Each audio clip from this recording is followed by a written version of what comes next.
An arrest is made in a Pike County death investigation. We'll have more details coming up next. We're on day 4 in the trial of a man accused of killing a former Everett's mayor. We'll have the latest coming up. Warm temperatures continue with a few strong storms ahead of that cold front. We'll break down what we know now at 6. Dedicated to Eastern and Southern Kentucky, this is WYMT Mountain News at 6. A Pike County woman mourns the loss of her father, Charles Ratliff, after police say her boyfriend, Michael Yates, stabbed him in a parking lot just off Regina Belcher Highway yesterday afternoon. WYMT's Taylor Upchurch was there as the daughter relived the worst day of her life. It takes only a second for a life to change. Whenever I saw that much blood, I knew that he was going to die. Beverly Hamilton watched as her dad died in her arms. She says it felt like her boyfriend Michael Yates' personality flipped a switch. They'd argued before, but I never thought Mike would ever do anything like that. Police say an argument led to Yates stabbing 74-year-old Charles Ratliff Tuesday afternoon along Cox Farm Road. We know he was stabbed one time. But officers are still waiting for autopsy results. And that will tell if there was other injuries to him or not. Friends and family say what happened in this parking lot could never be explained. And why he done it, only he knows that. I hope he, finds God in there, though, and I hope he finds peace. I really do. Neighbors in Elkhorn City are shocked a stabbing happened near their hometown. I lost 2 people that I loved that day. And even though Michael did what he did, I loved him, and I don't know why he did it. Troopers expect the case will be taken to the grand jury within the next week. In Pike County, Taylor Upchurch, WYMT Mountain News. Officials say Yates is charged with murder and is currently being held in the Pike County Detention Center. The funeral arrangements for Charles Ratliff are not known at this time. Crews were back on the North Fork of the Kentucky River today searching for a missing Perry County man. Danny Tin Can Napier has been missing since February 25th. Today, crews were out with search dogs looking for him. Director of Emergency Management in Perry County, Jerry Stacy, said they would search for as long and as far as they could today with dogs, hoping to find Tin Can. The type of dogs we have, this is what they're trained in. They locating bodies, and so we're just resuming what we'd started. Stacy says they are not working off any leads. They were off a week because of the weather and high water. A woman first reported missing at the beginning of March has been found safe. Officials with the Laurel County Sheriff's Office say Chastity White was located around 7 this morning. Her family first reported her missing back on March 3rd.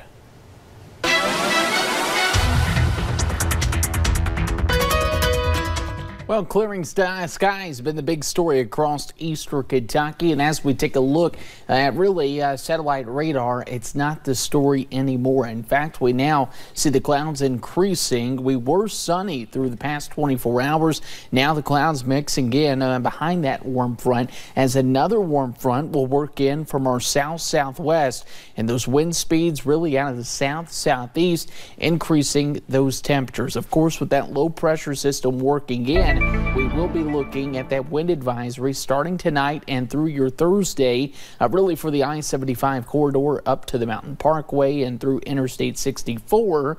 And you'll already notice how those winds have impacted temperatures right now. 71 degrees in Jackson, 75 in Hazard, and those upper 60s in London and also in Harlan. Steve, will stay warm for tomorrow, but the question is when does the rain arrive and can people get out and enjoy the heat? Well, we'll break down what you need to know coming up in a few short moments. All right, Andrew, thank you very much. Republican lawmakers in Kentucky agreed to reduce revenue by $105 million per year. House Bill 354 gives tax breaks to some locally owned banks. It also exempts nonprofits from some sales taxes. Legislative leaders in the GOP-dominated State House and Senate reached an agreement this morning. The proposal will likely be approved by both chambers tomorrow and sent to Governor Matt Bevin's desk. Toyota recently announced a partnership for a 700-acre solar panel farm in Pike County. It will take around a year and a half to build with 400,000 to 500,000 panels. Construction of the farm will create around 200 jobs and once completed will hold around 50 jobs. The panels will last around 35 years. RH Group Vice President Ryan John says with this addition, Kentucky will be able to compete for new high-tech jobs. It's going to give Kentucky a chance to compete for the projects like an Apple and Amazon, Facebook, Google, any of these people that are putting in data centers. Broadband will be installed in order for the panels to function. RH Group engineers say you will be able to see the project from space. They hope to begin construction late this summer.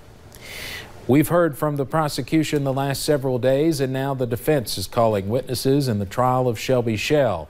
He's accused of murdering former Everts Mayor Ronnie King 6 years ago in 2013. WYMT's Hannah Reynolds has the latest from the courtroom.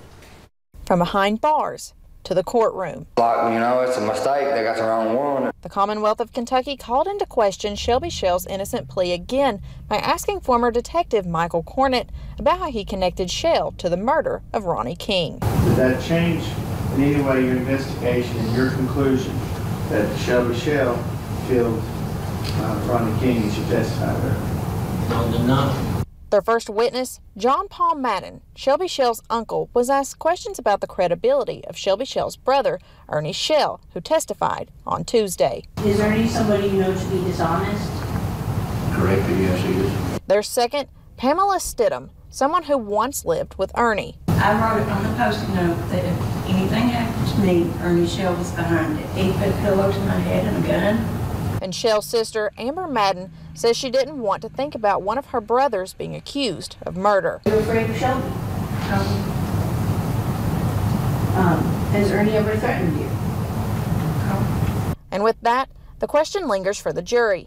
Did Shelby Shell tie up former Everts Mayor Ronnie King and burn his house to get rid of the evidence of the murder in 2013? In Bell County, Hannah Reynolds, WYMT Mountain News. The trial will continue in Bell County tomorrow at 9 a.m. Some Morehead State University students are upset the campus is shutting down their free dental services starting in June. The free dental clinic was paid for through a grant for several years, but the past 2 years, MSU has been footing the bill and losing money. So the administration has decided to close the dental clinic and put more resources toward mental health. The revenue is just not paying for the service. And we've determined that we have a much higher need in mental health, and we're going to allocate those resources to hiring more mental health professionals. Tonight at 11, hear from upset students worried about how they will now afford dental care. A sea of red fills the Kentucky Capitol once again. Teachers from multiple counties went to Frankfort today. Their absences forced districts to close. They are keeping a close eye on several education-related bills. Hillary Thornton is following the action from Frankfort. Lawmakers spent the morning and much of the early afternoon in some meetings. Then at about 3 o'clock, the House did start moving through some bills. The majority floor leader explaining at this point in the House their main priority is the tax cleanup. The Free Conference Committee just finalizing that today. There had been some concern by educators that private school scholarship tax credits would be stuck into that bill. Minority Leader Rocky Adkins says he's pleased with the end result. The bill came out clean, pretty much the bill that we voted on through the House with a few adjustments. That bill doing several things, including fixing some unintended consequences of last year's tax reform on nonprofits. As for House Bill 205, the bill's sponsor says it doesn't look good this session. I'm taking a very cautious approach from the judiciary standpoint that it would need 60 votes since it's a non-budget session, and that's going to be problematic at this time. So 205 is probably something we're going to have to address next session. The future of another bill teachers are watching closely, also not looking bright. It attempts to reorganize the nomination and election process for the Teachers Retirement Board. Anything can happen, but it's one that we probably we think needs some more work. I think if the votes were there to pass it, it had already been called, to be very honest with you. So I believe 525 is dead. Again, I've been around this process a long time. Like Lazarus, things can come back to life. Everyone's certainly very careful before calling a bill truly dead, considering what went on with pension reform last session Many lawmakers say considering that, they understand why the Capitol is filled with red in these final days. There's a trust factor, and I think that we need to start engaging people in this process. At the Capitol, Hillary Thornton. And Hazard Independent Schools will be closed, by the way, tomorrow, so teachers can go protest. Just in the last hour, the House passed Senate Bill 50. It would require doctors to report medically induced abortions. It will go back to the Senate for a final vote. Senators also just finished a vote passing House Bill 5. It would ban abortions based on gender, race, or disability. That bill now heads to Governor Bevin. Following the vote, the ACLU announced it would sue Kentucky. In a statement, the ACLU says the decision should be left to the woman and her family, but this bill gives the decision to politicians. Coming up on Mountain News at 6, state lawmakers may ban all tobacco on school campuses. We'll have the latest on that bill. And the approaching cold front will bring showers and storms to the mountains. Those details are coming up in 5 minutes. When you see news happening, dial star 57 or text your news tip to 5757. Service is provided by Appalachian Wireless. Better service, bigger savings. Take it to the bank during Sports Overtime on Friday night, sponsored by Citizens Bank of Kentucky. Boating. Tundra. A little R&R. Camry. Wow, she's good. Off-roading. 4Runner. Our treasure hunting, Highlander mateys. Thanks! Wherever you want to go, we've got a great deal on a Toyota to get you there. Now you can get there in a dynamic new 2019 Camry with $1,500 cash back. Or you can get a low-mileage lease on Camry for just $219 a month. Ready, set, go get your Toyota today. Toyota, let's go places.